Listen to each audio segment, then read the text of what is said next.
কোচবিহার পঞ্চানন বর্মা ইউনিভার্সিটির সম্পূর্ণ নতুন শিক্ষানীতি অনুযায়ী প্রকাশিত বিএ ফার্স্ট সেমিস্টারের এমডিসি কোর্সের অন্তর্গত জিওগ্রাফি অর্থাৎ ভূগোলের সাজেশন সম্পর্কে আমাদের আজকের এই স্পেশাল ভিডিও। কাজে আজকের এই ভিডিওটি কিন্তু তোমাদের জন্য খুবই গুরুত্বপূর্ণ হতে চলেছে। সো ভিডিওটি শুরু করার আগে তোমাদের কাছে রিকোয়েস্ট, দেখো আমরা এই চ্যানেল মারফত বিভিন্ন স্টাডি সংক্রান্ত নিউজ, স্কলারশিপ সংক্রান্ত আপডেট, এমনকি সাজেশন প্রদান করে থাকি।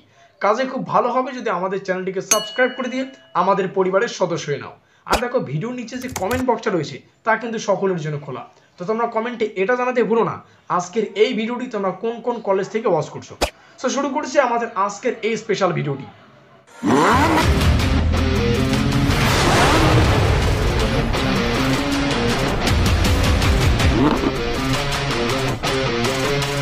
তো ঠিক যেমনটা আমরা আলোচনা করলাম, কোচবিহার পঞ্চানন বর্মা ইউনিভার্সিটির বিএ ফার্স্ট সেমিস্টারের এমডিসি কোর্সের অন্তর্গত জিওগ্রাফি সাজেশন সম্পর্কে আমাদের আজকের এই স্পেশাল ভিডিও।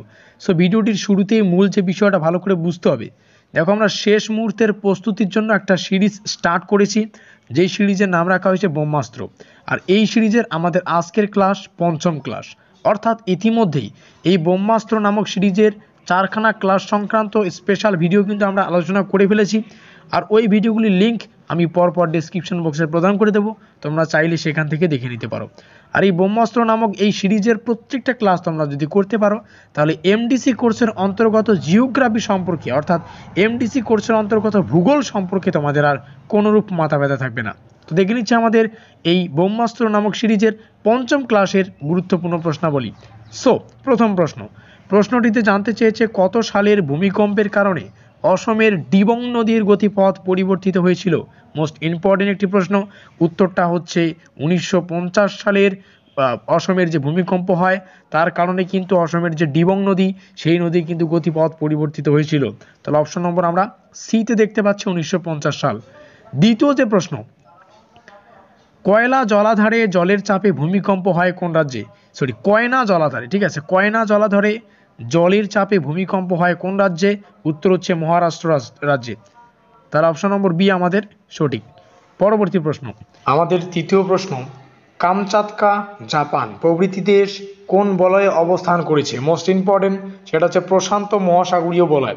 তো আমাদের অপশনে দেখতে হবে প্রশান্ত মহাসাগরীয় বলয় কোন অপশনে রয়েছে। অপশন নম্বর বিতে আমরা দেখতে পাচ্ছি প্রশান্ত মহাসাগরীয় বলয়, সুতরাং আমাদের বি নম্বর অপশন সঠিক। পরবর্তী প্রশ্ন, কোনটি ভূমিকম্পের দেহ তরঙ্গ নয়?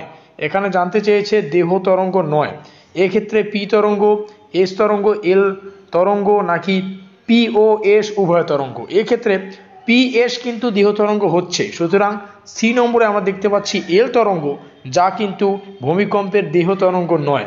5 নম্বর প্রশ্ন, যেখানে জানতে চেয়েছে ক্রাকোভোয়া আগ্নেয়গিরি থেকে অগ্নুদ্গমের সময় ইন্দোনেশিয়াতে ভূমিকম্প হয় কত সালে? ইন্দোনেশিয়াতে ক্রাকোভোয়া আগ্নেয়গিরির থেকে অগ্নুদ্গমের সময় ইন্দোনেশিয়াতে যে ভূমিকম্প হয় সেটা হচ্ছে 1983 সাল। কোথায় রয়েছে? অপশন নম্বর ডিতে 1983 সাল। পরবর্তী 6 নম্বর প্রশ্ন, গভীর কেন্দ্রবিন্দু বলছে গভীর কেন্দ্র বিশিষ্ট ভূমিকম্প কেন্দ্রের গভীরতা হলো ভূপৃষ্ঠ থেকে কত কিমি নিচে? মোস্ট ইম্পর্টেন্ট, 300 থেকে 700 কিমি। তাহলে অপশন নম্বর সি আমাদের সঠিক।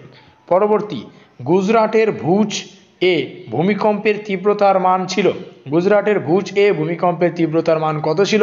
উত্তর হচ্ছে 7.9, অর্থাৎ অপশন নম্বর ডি। পরবর্তী, আমরা 10খানা গুরুত্বপূর্ণ প্রশ্ন সম্পর্কে আলোচনা করব। তার মধ্যে 8 নম্বরে জানতে চেয়েছে টেথিয়ান বলয় বলা হয় কোন বলয়কে? টেথিয়ান বলয় বলা হয় কোন বলয়কে? সেটা হচ্ছে আলপীয় হিমালয় বলয়কে। অপশন নম্বর বিতে আমরা দেখতে পাচ্ছি আলপীয় হিমালয় বলয়, সুতরাং অপশন নম্বর বি আমাদের কারেক্ট অ্যান্সার। পরবর্তী 9 নম্বর, এখানে জানতে চেয়েছে দুর্গম পার্বত্য অঞ্চলে ডিনামাইট বিস্ফোরণ ঘটানো হয় কোন কারণে? উত্তর হচ্ছে রাস্তা তৈরির জন্য। অপশন নম্বর এ আমাদের সঠিক। রাস্তা তৈরির জন্য দুর্গম যে পার্বত্য অঞ্চল সেখানে কিন্তু ডিনামাইট বিস্ফোরণ করা হয়, যাতে করে সেখানে পাহাড়ি রাস্তা বা যে কোনো একটা রাস্তা তৈরি করা যায়। সর্বশেষ আমাদের 10ম প্রশ্ন, অর্থাৎ 10 নম্বর প্রশ্ন, যেখানে প্রশ্নটিতে জানতে চেয়েছে নবীন ভঙ্গিল পর্বত গঠনের কারণে ভূমিকম্প হয়েছে কোথায়? উত্তর কাশীতে। কোথায় রয়েছে? অপশন নম্বর এতেই আমরা দেখতে পাচ্ছি উত্তর কাশীতে, সুতরাং এ নাম্বার আমাদের সঠিক উত্তর।